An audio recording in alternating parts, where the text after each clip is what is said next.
Dear Heavenly Father, we thank you for your love and your mercies to us and your goodness.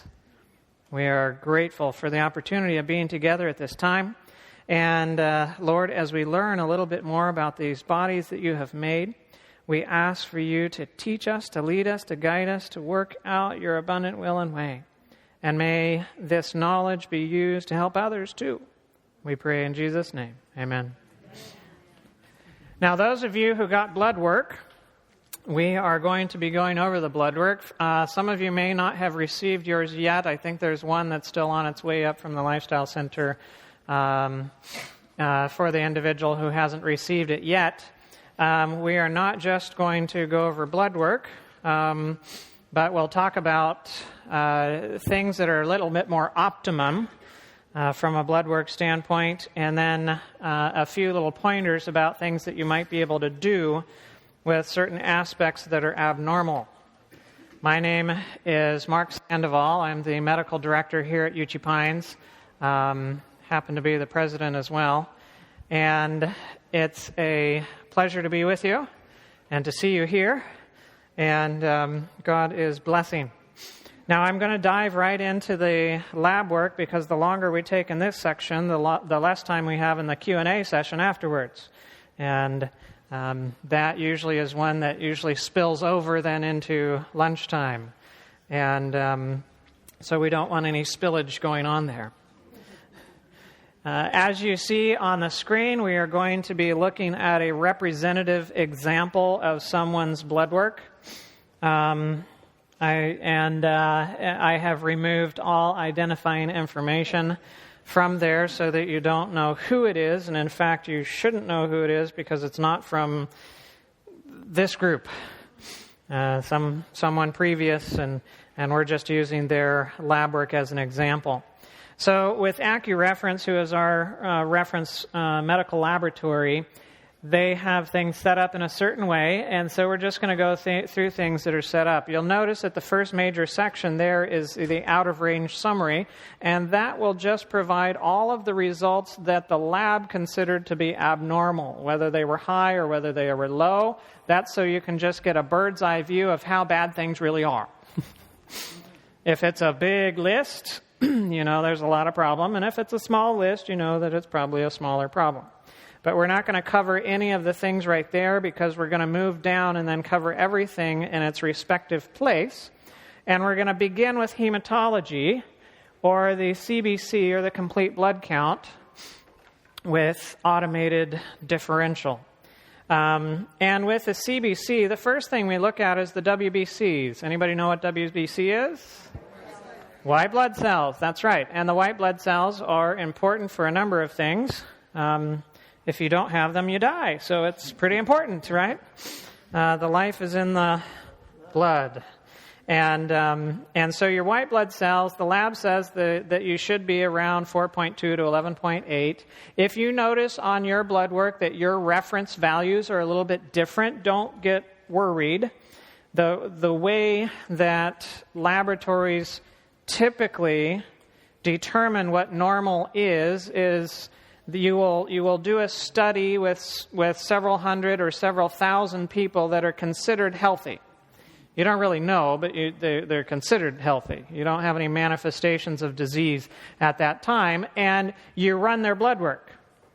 And you look at all of the different values, and then you pool all of the numbers together, and you find out who lies around a certain point, and then who is way out here and who is way out there. Too high, too low, and then arbitrarily you pick numbers and you go, okay, we're going to cut it off right here. So anybody that's above that is considered abnormally high, and anybody below this is considered abnormally low. So your bell curve of normal will be dependent upon the population that you studied at the time that you did it and determined the values, and the laboratories will then go on and say, okay, well, females out of this group tend to have these numbers, and males out of this group tend to have these numbers, and in fact, they'll break it down even more and say females between this age group tend to be here, and then this age group tends to be here, and males the same type of thing. So if you notice in any of these numbers that there's differences in your reference range from what you see up here on the screen, it's because you're not the same age or the same sex as the individual whom we're looking at up here. For white blood cell counts, the typical American population is somewhere around 4 to 10 or 4 to 11. The normal American population dies from heart disease, cancer, diabetes, preventable, in many cases, diseases. And so not all of the time is normal good. In fact, from a white blood cell count standpoint, optimal really is around 3 to just under 7. That would be your optimal range for white blood cells, around 3 to just under 7. And in fact, if your white blood cell count is low, it could be because you're on a plant-based diet. Because individuals on a plant-based diet have lower white blood cell counts in general, because you don't have as much that the body's having to fight. You don't have to have as much of it out there in order to do stuff with. And if your white blood cell count is high, that typically indicates that an individual has an infection, or they're dealing with some significant inflammation, or there is a cancer that is affecting the white blood cells, causing those numbers to go up. And they can get really, really high in cancer cases. Now, the next thing that we're looking at is RBCs, which would be red blood cells. That's right. So the RBCs are red blood cells, and depending on if you're a man, a woman, your age, will depend on the range, the reference range that's in here. In general, if you're in the reference range or you're a little low, it's okay. Individuals actually that have lower red blood cell counts, and then the next two numbers that we're looking at, hemoglobin and hematocrit, individuals who are on the low end of normal or even slightly low actually do better in the long term than individuals that are on the higher end. You'd think, well, it'd be better to have more oxygen carrying capacity, more hemoglobin, more red blood cells. But the research shows that individuals who have higher numbers of red blood cells or higher amounts of hemoglobin or hematocrit, that it kind of creates traffic jams as those red blood cells get to the smallest blood vessels, the capillaries, and over years of having traffic jams of these little red blood cells going through there, you start developing microvascular damage. And so individuals actually tend to live longer if they're slightly anemic or on the low end of normal. So as far as the RBCs are concerned, if you're a little bit low, if you're in the normal range, then you should be okay. If you're at the upper end of normal or you're high, then there may be a little bit of risk associated with that. What do you do about it? Donate blood.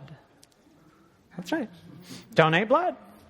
And it may be associated with high iron levels, although nobody that has their blood work done now has high iron levels. But if it was, then you've got to look at other different sources of iron, like blood.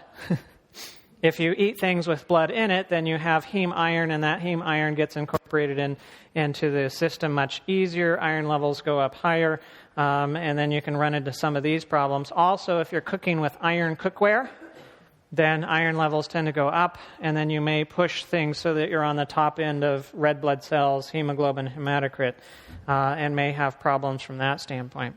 If it's too low, well, there are a number of things that can cause that. Most common would be iron deficiency. So you don't have enough iron, and the most common reason across the world for iron deficiency is the female condition. Yes, that's right, menstruation. And so blood loss, iron loss with the blood loss, and iron levels being low. And if it's low, what can you do about it? Well, buy some iron cookware. Use some blackstrap molasses. Raisins tend to have a little bit more iron in them. If you can stomach annatto seeds, beets, some of these things, and then dark green leafy vegetables, those are good places to run to from that standpoint. Now, hemoglobin and hematocrit are just two ways of measuring the same thing, which is the amount of oxygen carrying capacity in the blood. One of it does it as grams per deciliter, and the other one does it as a percent. And so if one is low, typically the other one is low. And if one is high, the other one typically is high. As far as hemoglobin, that's the main one that I usually concentrate on. If you are a female and your hemoglobin levels are in the mid-10 to 13s range, then I think that's perfectly fine. And men, if your hemoglobin is in the 11 to 14s range, then that should be fine. If you're higher than that, then it's probably too much. And if you're lower than that, then you need more iron. Or sometimes individuals have too low hemoglobin and hematocrit because of chronic disease. So it might be something that's been affecting the system for a long time. Or it may be a genetic disorder. Individuals that come from the Mediterranean area tend to have higher rates of thalassemias, which is a genetic disorder that has small red blood cells, and hence your hemoglobin and hematocrit tend to be a bit smaller. Now, the next one below that is MCV. That's the mean corpuscular volume. That's the average size of the red blood cells. Now, it should be normal within the range that's given there.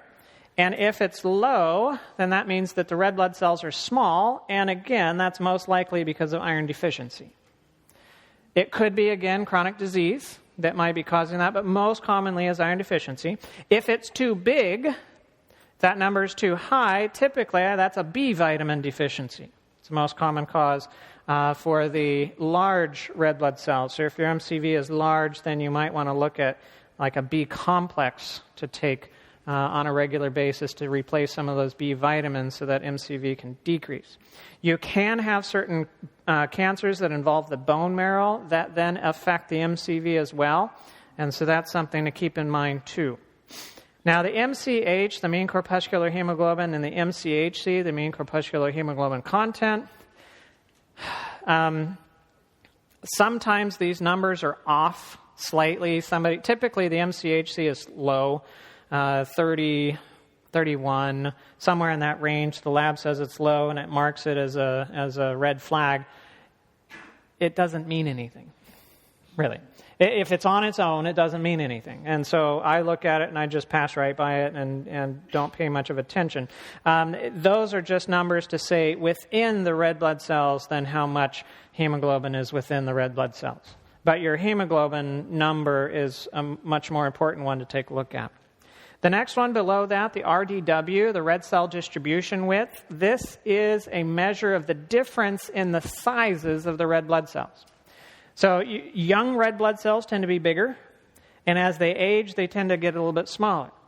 And so you have a variety of different red blood cell sizes, and as that variety gets more, that number goes up. And if that variety gets less, the number goes down. Now, I've rarely seen anybody with an RDW that's low, but usually people have an RDW that's high. So that means that there's a lot of difference in the size of the red blood cells. That, again, could be because of blood loss. It could be because of iron deficiency. It could be because of certain blood cancers. There are a number of reasons for inflammatory conditions that individuals can have a high RDW or red cell distribution width. Platelets, these are the little guys that stick together and form the bricks of the blood clots if you cut yourself so that you stop bleeding. And they're very important to have. And the normal range really is the normal range. And so you should be within that range. Now, most frequently, individuals, if they have a disorder with the platelets, it's too low. And if the platelets are too low, then you may be at risk for bleeding, but not until that number gets below 50. That's kind of the cutoff. If you're below 50, then you're at risk for bleeding complications with trauma. But if you don't have any trauma, then you're really not at risk. If there's no trauma, then you're at risk for bleeding if that number gets down to around 10 to 20 or so. And in fact, I've seen one person with the number of 1. and they were sitting up in bed reading. They had dengue fever. That was when I was in the islands, and they were doing just fine with one platelet floating around. Of course, they probably, maybe after the blood draw, they had 0. Actually, the 1 represents 1,000, so it'd be 1,000 platelets within a certain amount that they pull out of that per microliter. The MPV, platelet levels that are high. If your platelet levels are high, typically that's some significant stress that's going on in the body. Whether that's big trauma, whether that's because somebody's suffering from cancer, or there's a major autoimmune inflammatory condition that's going on. Most commonly, I would see the platelet counts high when I was working in the ICU. So bad stuff going on. The MPV is the average size of those platelets, and it should be in the normal range. If it's off, it's usually a little bit high. Don't know that really means anything. Sometimes it can be because of inflammatory problems. Worst case scenario, it might be related to a cancer that's involving the cells, the megakaryocytes that make the platelets.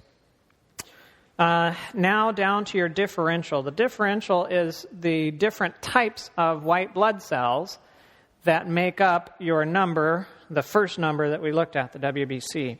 And the first section of them, you'll notice that there's 2 of everything. There's 2 of segmented, there's 2 of lymphocytes, 2 of monocytes, 2 of eosinophils, 2 of basophils.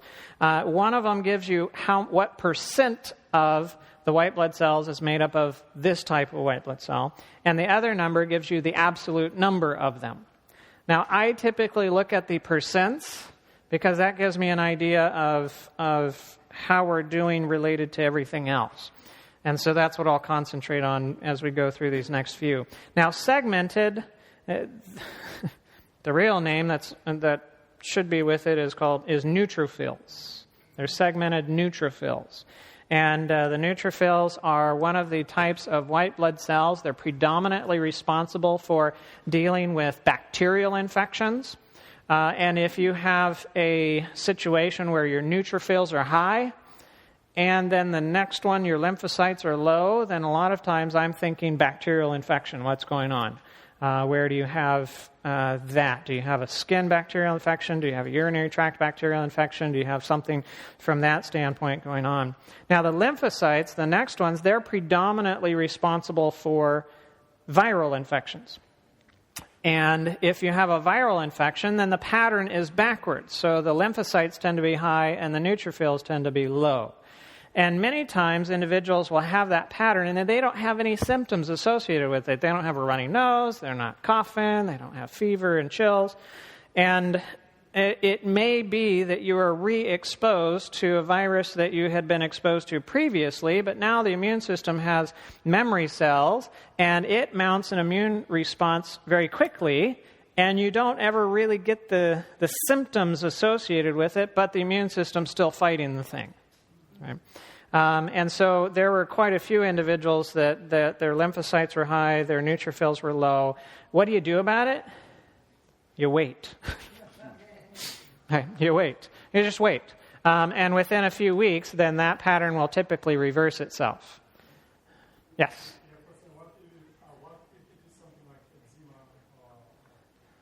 Right, if it's related to eczema or some other type of yes, you could have fungal issues, although that sometimes pulls up more with the monocytes.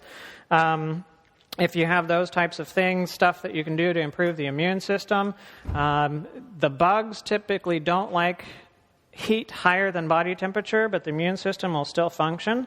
So if you can force yourself to have a fever, however you can do that, except for the microwave. That doesn't work very well. So a good hot bath and getting your temperature up, a good hot shower, getting your temperature up, getting under the blankets with, the heating pad on top of you, the electric, whatever you can do in order to get your temperature up, that helps. Or a good contrast shower, where you go from hot to cold to hot to cold to hot to cold.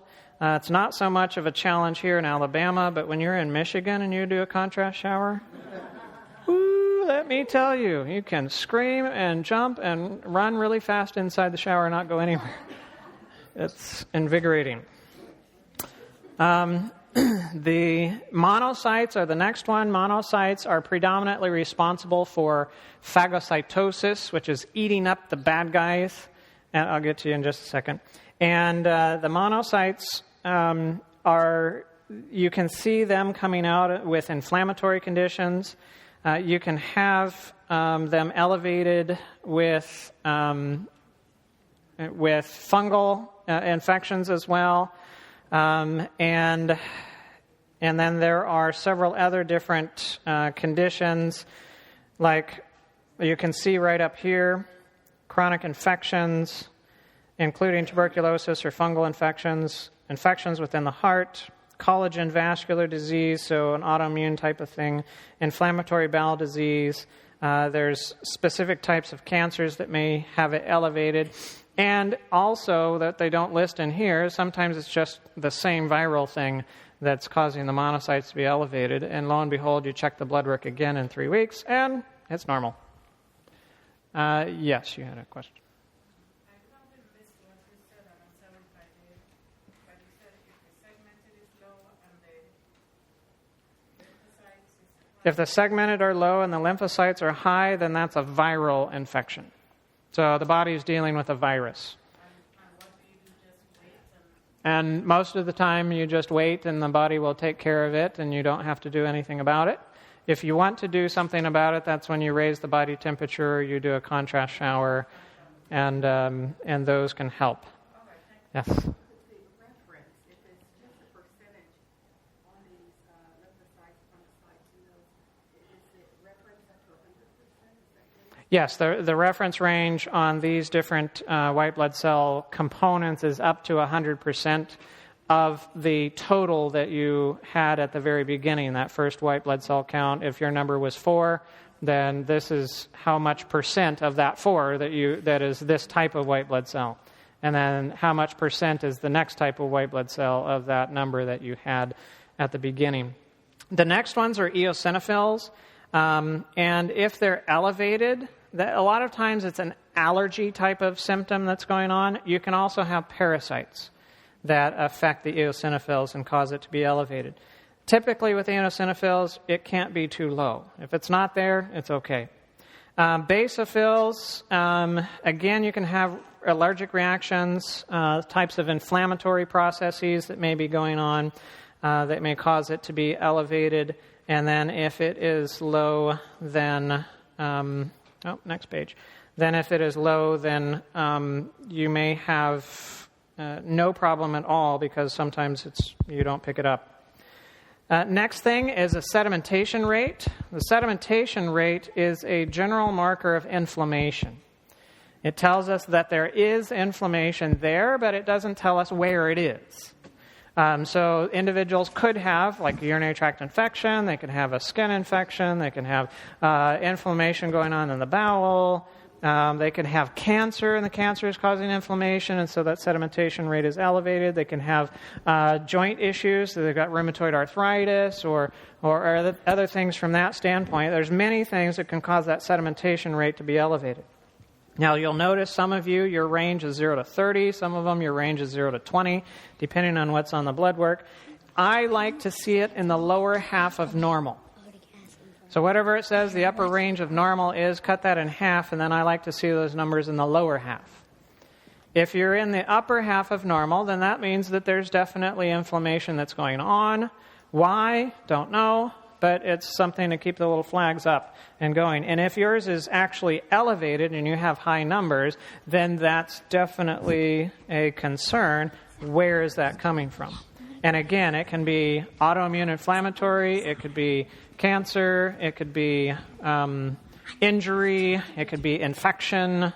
There are many types of different things that can cause that sedimentation rate to go up. The question is, can lack of sleep cause that? And it's unlikely.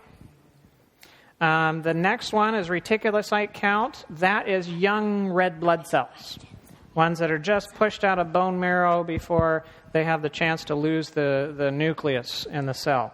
And if that number is high, then it usually means that the bone marrow is in overproduction mode, and typically either because of blood loss or because iron deficiency or some reason where the the bone marrow is trying to really put out more red blood cells so that it can keep up with what's not there.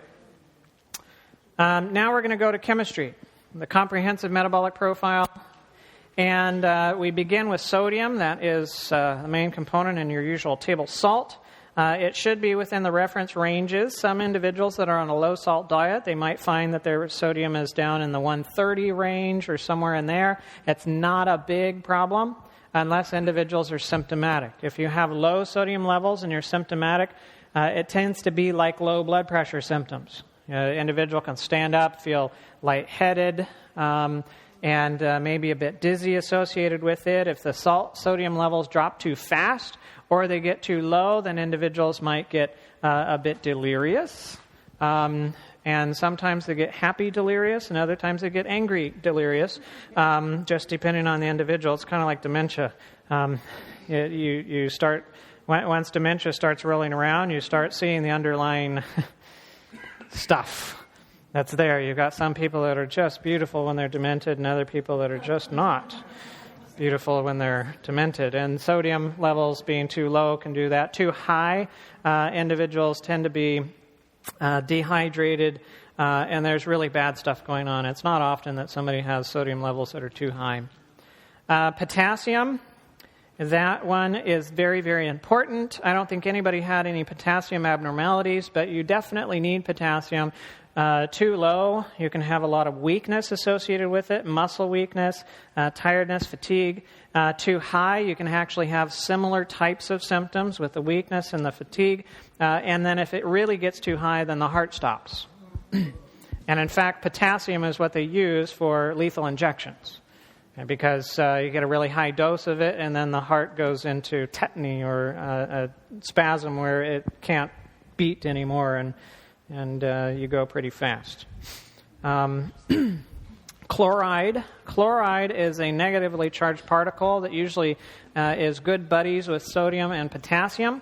So if your sodium levels are high, chloride tends to be high. Sodium levels are low, chloride tends to be low. And it just kind of takes a ride with everyone else. It's rare for it to have abnormalities on its own and be significant, but that may be in individuals who are having chronic diarrhea or lots of vomiting or whatever, where you lose a lot of hydrochloric acid with the vomiting, and then chloride levels can be low, or there's metabolic problems with the kidneys that can contribute to it, but it's fairly rare. Alkaline phosphatase, this is an enzyme that is released by several different organs in the body. One of the main ones is the liver, and so it's on here looking for liver and liver function. But the secondary one is the bone. So if the alkaline phosphatase is elevated, then I'm concerned about two things. Is there a liver condition that's going on, or is there something going on in the bone that's causing the alkaline phosphatase to be elevated? Now, how do you tell? Well, if you go down a few lines, there's this thing called total bilirubin. And if your alkaline phosphatase is elevated and your total bilirubin is normal, then it's probably not the liver. It's more likely the bone. Because when it's from the liver, the alkaline phosphatase and the bilirubin tend to go up together. They tend to be partners in crime. And higher numbers mean that there is badness going on. Lower numbers means that it's okay, right? And then you need to get things checked out. I'm just going to skip down to a couple of the other liver function tests. There's ALT and AST, which are down towards the bottom of this section. And the AST, ALT, these are the main enzymes that are responsible for most of the liver's function in detoxifying things. And if those numbers are elevated, then an individual may have hepatitis. They may have some kind of liver injury. They may have some liver cancer, something that's going on. So high numbers are usually not good. If they're low, it's fine. It's usually not a problem if it's low, unless they're like really low. You're getting close to, 5, 0, somewhere in that range. Then it could mean that something has taken over the liver function, and that function is now starting to turn off. But usually what the liver does is when it's in failure mode, it kicks up, and then it's in overdrive mode when everything falls apart. I'm trying to remember if there was anybody, because I ran through everybody's blood work to see what things we need to emphasize. Your blood sugar, the glucose, that one's really important. Now, the general American population is not doing very well as far as diabetes is concerned, and you've picked that up with the lectures that you've seen earlier. Now, the recommendations depend on which organization is giving the recommendations, but the recommendations here is between 70 and 99. I will tell you that's not the healthy range. Okay. You want your fasting blood sugar to be below 90. Right? You want that fasting blood sugar to be below 90. Because even individuals who have numbers that are in the 90s range, they can start developing prediabetes complications. And in fact, individuals that stay in the 90s range for a while, they tend to then float into prediabetes. So we want to stay below 90, and if you want to give a little margin of error, stay below 85 as far as your fasting blood sugar. What do you do about that? Well, you get Dr. DeRose's DVD series on diabetes and follow the instructions there, and you should be good. Or if you want free resources, you can go to uchipines.org, go to the health button, and then under there are counseling sheets. You can click on that, and then you can search for diabetes and download for free information that you can use for treating diabetes. Let's see, that was the glucose. All right, kidney function. BUN, creatinine, BUN to creatinine ratio, and then all the, at the bottom here, the glomerular filtration rate, all of those are markers of kidney function. Now, BUN, if it's high, it usually means that either you're in kidney failure or you're dehydrated. And your creatinine, I like to see creatinines below 1. All right, so it may be normal, it may say that it's normal, but if it's above 1, then I'm not happy with it because you're already heading down the pathway of early renal impairment. And that's not a good thing. So we want to keep it below that. What do you do if they're higher? Well, you can look again at that BUN to creatinine ratio that's right there. If your BUN to creatinine ratio is 20 or higher, you are dehydrated. All right, that's our big marker of dehydration. If it's too low or if it's really low, then you are well hydrated and you're not eating much proteins. That tends to be the case, that you're well hydrated and you're not eating much proteins. And if your BUN itself is low, then it usually means somebody is either starving, they've got low proteins in their diet, and it's usually not a big problem unless they really are starving.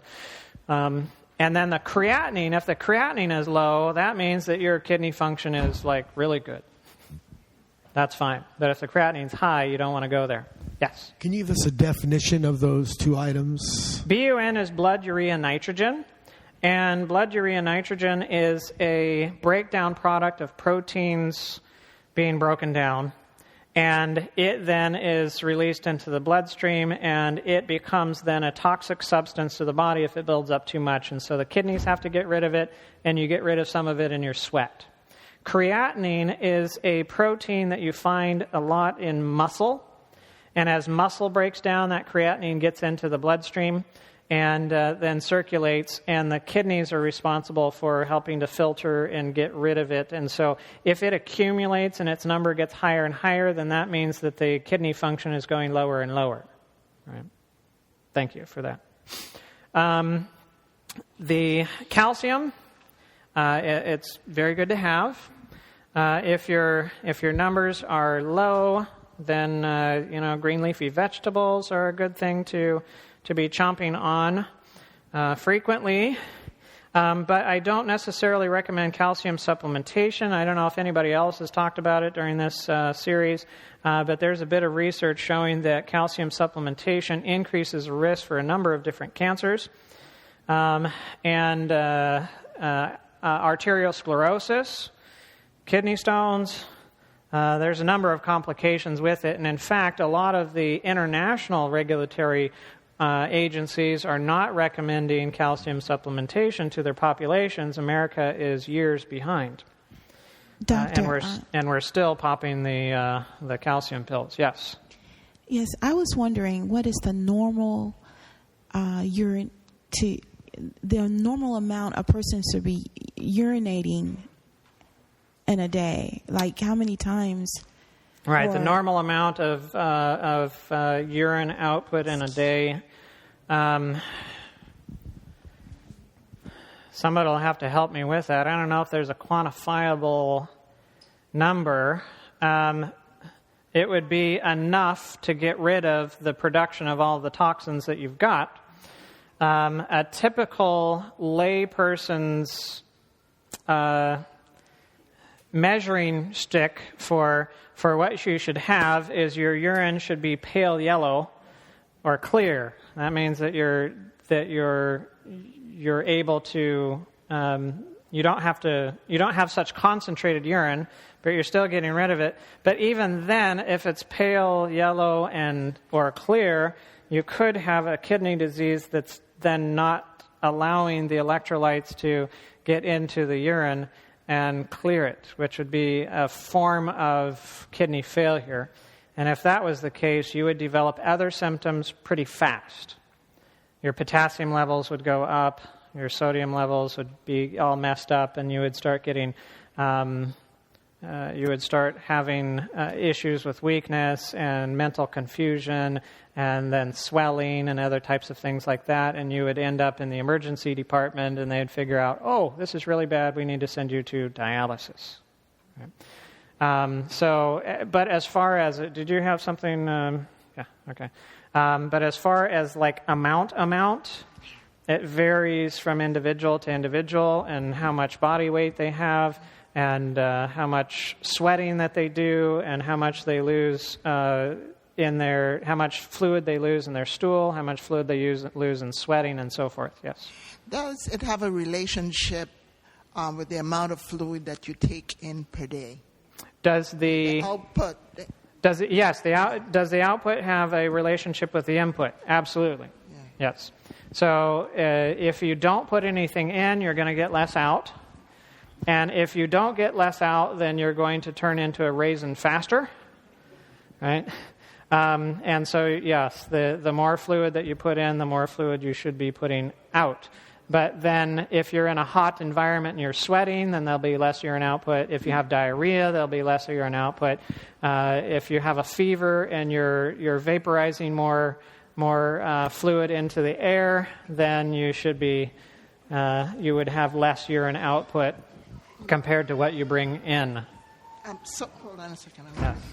So if the literature states that you should drink at least 8 to 10 glasses of water per day, then how much should you put out then?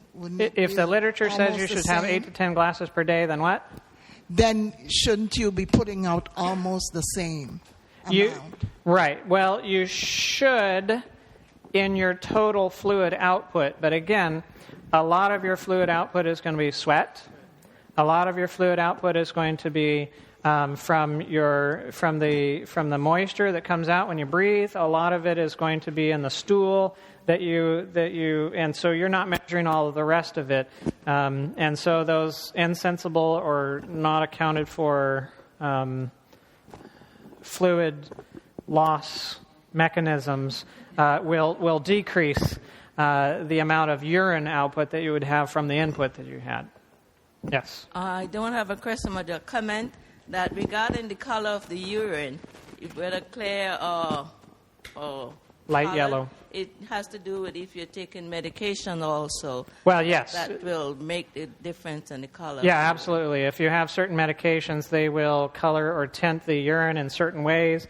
And certain foods will do that too. If you've ever been scared after you ate beets, and you had lots of beets. And then you thought, oh, do I have a urinary tract infection because it looks like there's blood in the bowl? It's just the beets. And then if you've ever had a good dose of asparagus, then you know it can really change the way the urine smells, too. So, yeah, there are certain things that you can eat and certain medications that you take that will definitely affect color. All right, calcium, protein. Total protein, you need to be within the reference ranges, typically. If you're slightly low, it's usually not a big problem. And that may be individuals who are smaller, maybe individuals who have less of a protein intake. And the main proteins are albumin, which is the main blood protein, and then globulins, which are your antibodies. So you can look at those, and then there's an albumin to globulin ratio. If the globulins are high, then that means your body is overproducing antibodies. And that is of concern because that may be related to a severe infection, but it could be related to a cancer. And a cancer of the types of cells that produce the globulins or the antibodies. And so that would be a red flag that would be there. So there might be something that the body's really dealing with from an infection standpoint or an inflammation standpoint or from a cancer standpoint. And then we can run down to the lipid panel. This is always the fun one. All right, this is where we'll have a few different recommendations than what's existing. Yes? Sorry, maybe I missed it, but did we skip over bilirubin? Oh, sorry. Yes, I mentioned it with the alkaline phosphatase, but then didn't mention it by itself. The total bilirubin, the bilirubin is what is another part of the breakdown of red blood cells. When you break down the red blood cells when they get old, part of it gets turned into bilirubin. And the bilirubin, then the liver processes it, and it uses it as part of the bile, and it's the green stuff that then turns to brown stuff later. And so if you didn't have bilirubin, then your stool would actually look kind of pasty white. And when you have that wonderful episode of food poisoning and you're vomiting your guts up all over the place and it's green, then that's bilirubin as well. That's from the bile. And if the bilirubin is low, it's typically not a problem. If the bilirubin is high, there may be a blockage to the outlet of the bilirubin, whether that's in the gallbladder with gallbladder stones. It may be a blockage in the common bile duct with a stone, again, preventing it from getting out. It may be because of an increase of breakdown of the red blood cells so that there's more of that bilirubin product that's there. Or it may be because the liver's not functioning like it's supposed to and not converting the one type of bilirubin into the other that the body can really get rid of well. Or you could have a genetic condition, a familial condition, that... oh, great, I'm blanking on the name right now. Yeah, no, it'll come to me later. But anyways, there's a familial condition where individuals have a high bilirubin level, and it's high for years, and there's no problem associated with it. Gilbert's disease, that's what it was. Some Frenchmen found it. Cholesterol, your total question.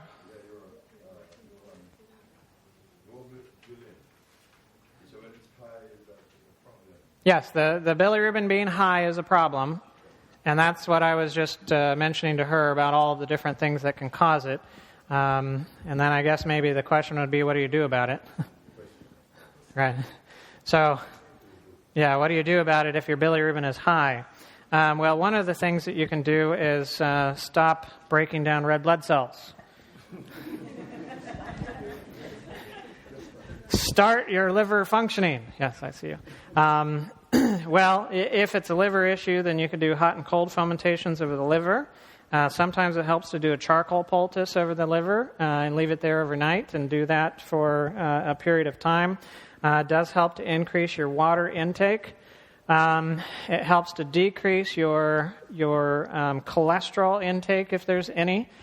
because sometimes that can be a contributing factor.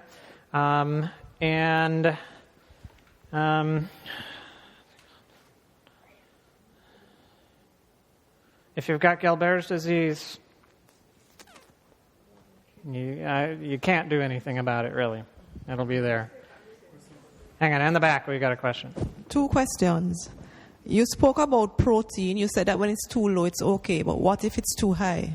If the protein is too high, then it will either be because of an overproduction of the albumin or an overproduction of the globulins. Rarely is it albumin overproduction. It's typically globulin overproduction. And so in that case, that's where you're concerned about cancer or you're concerned about some kind of major inflammatory or autoimmune process where you have lots of antibodies that are being produced at a given time. And in that case, you need to identify and then treat the underlying cause or the issue going along with it. Okay. If your protein really is too high and it's just an albumin issue and you've got too much albumin, praise the Lord, you are a perfect candidate for plasma donation. Because what do? They pull the proteins out along with the fluid, and so you'd have actually less fluid that's there. So that could be helpful. The second question. Yes? The lab sheet has some reference values on it. Is it that there are standard values? So every sheet that you get, you will see these values? Some of them are standard no matter what, if you are a female or a male and what age you are, and some of them are sex and age dependent. And so, yeah, I have enough time going through all of it to mention which ones are which and whatever. But just if I don't mention anything about reference ranges and it being a different type of reference range, then follow the reference range. All right, we've got a question over here and then over here and yes, there. I did not hear on the creatinine serum. What is the function of that and if it is abnormal? Yes, the creatinine, if it's low, then you have super kidney function. If it's high, then you have low kidney function. And what do you do about low kidney function? Because you don't treat super kidney function. You're happy you have it. If it's low, then a couple things that you can do, again, like we were with the liver, doing charcoal poultices over the kidneys. It helps also to drink charcoal water to help with that,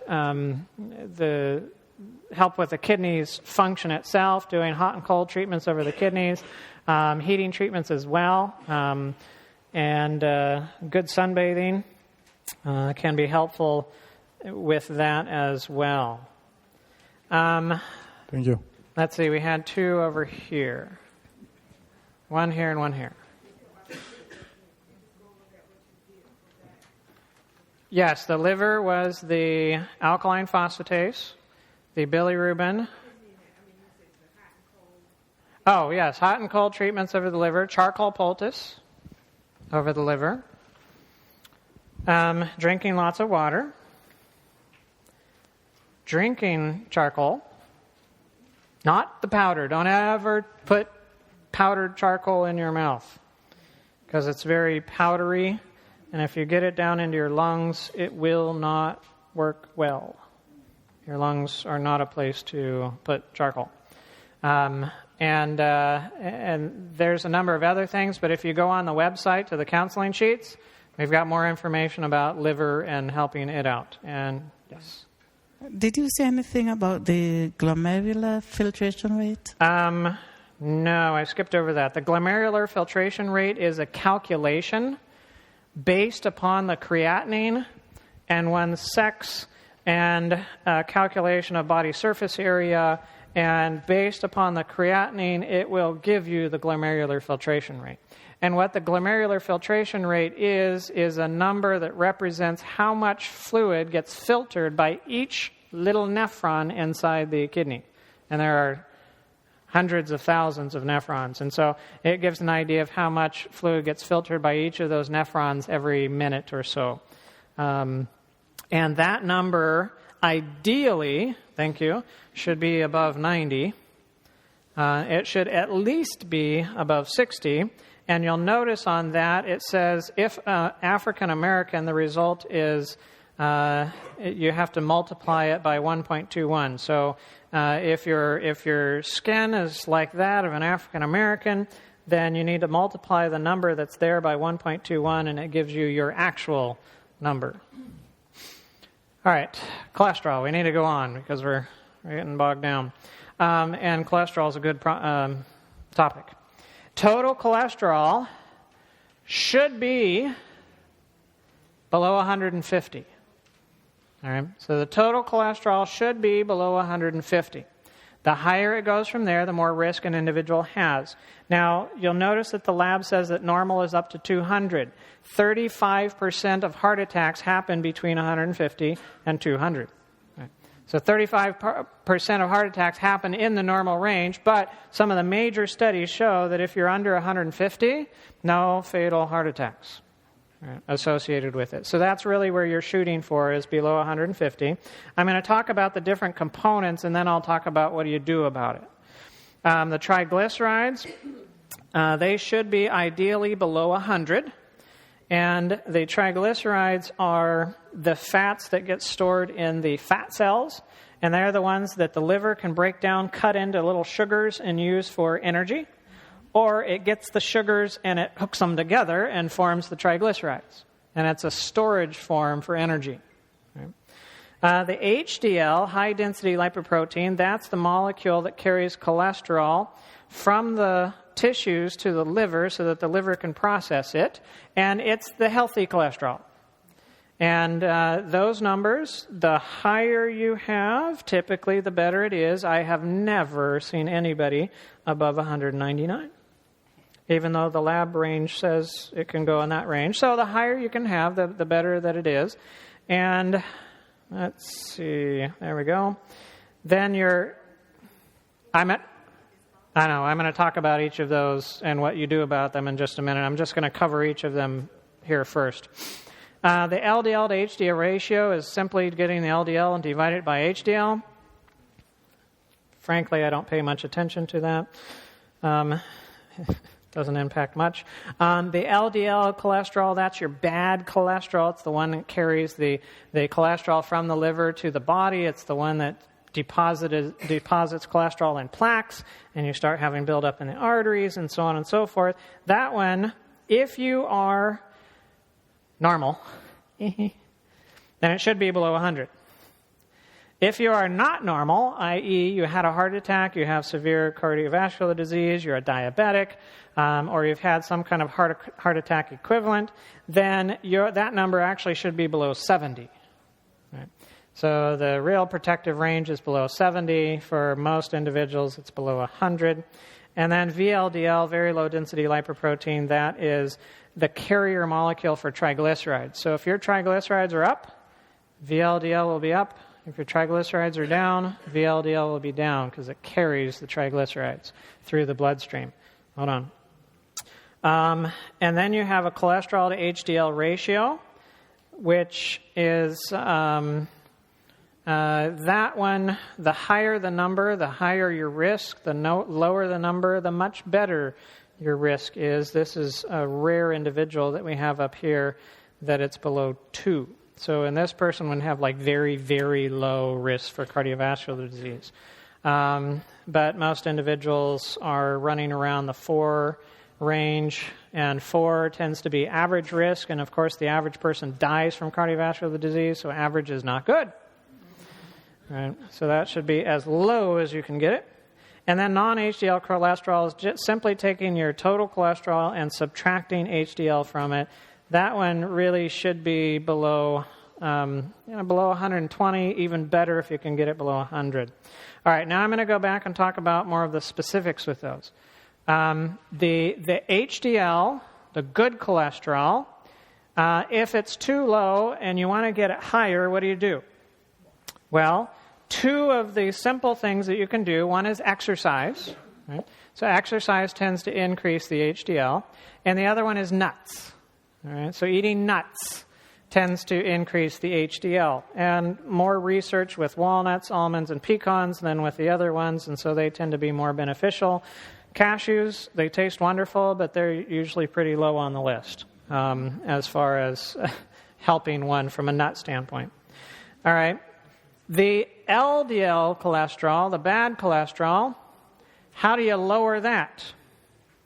Well, the main thing is don't eat cholesterol.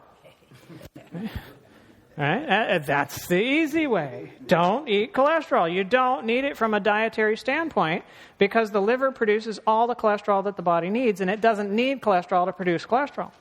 It can do it from carbohydrates. It can do it from other fats that you eat. Right? So you don't need it in the diet. So if you've got it in the diet, cut it out, and that will decrease the cholesterol. And hold your questions. Once we get done with the cholesterol section, then we can do some of the questions. And so cut out the cholesterol from the diet. Where do you find cholesterol? Animals. Right? Animals. Plants do not have cholesterol. Right? Plants do not have cholesterol. Some people are under the impression that coconut and avocado and they have cholesterol. They do not have cholesterol. They have saturated fats. And they have a plant-based saturated fat that does not perform the same as an animal-based saturated fat. But cholesterol comes from animals or stuff that falls or squirts out of animals. Eggs, 220 milligrams of cholesterol on a medium-sized egg. That's one that falls out of an animal. And then, of course, milk. And then once it curdles and all sorts of stuff, then it becomes cheese. And those are really high sources of cholesterol. So you cut that stuff out, it will bring the cholesterol levels down. Now, if you are already on a plant-based diet and your cholesterol levels are still too high and you need them to come down, the two major offending agents are free fats. So that would be oils in various different forms. So if you're looking at salad dressings, if you're looking at various different condiments, and then oils that you're cooking with. Right? The more that you have in your diet, the more it's going to be pushing the cholesterol levels up. And then the other major offender, typically for those on a plant-based diet, is nuts. You're going nuts over nuts. Right? And so there's too much nuts. And so, you have your handful of this and your handful of that, and then you've got your almond milk, and then you've got your cashew cheese sauce, and then and you've got this thing of it, and then you've got the nut loaf, and you've got the pecan, meatballs, and, and all this kind of stuff. And so your day is like different dishes of nuts through the day. And so that will cause the cholesterol levels to be elevated. So in general, for cholesterol, cut out the animal, anything. Eat the plants, handful of nuts for the day, right? Handful of nuts for the day, and exercise really well. And even if you have genetic issues, we've seen individuals drop multiple hundreds of points on their cholesterol and on their triglycerides when they come here, get on a healthy program, lots of high fiber and so on. Somebody had a microphone. Yes.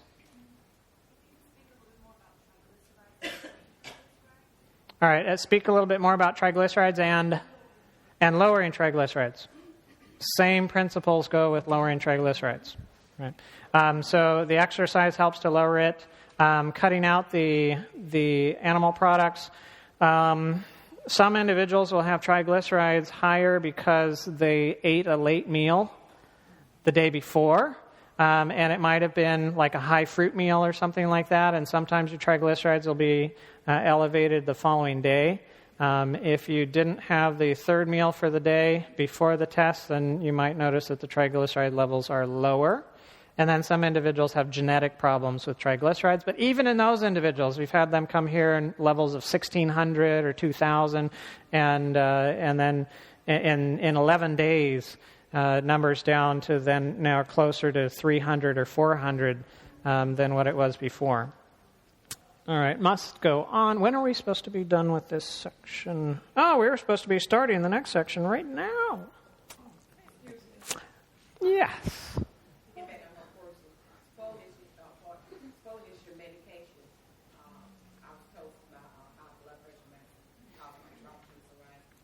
There are certain medications that will mess everything up, including the triglycerides. And so if that's the case, then, well, let's work on getting you off your meds.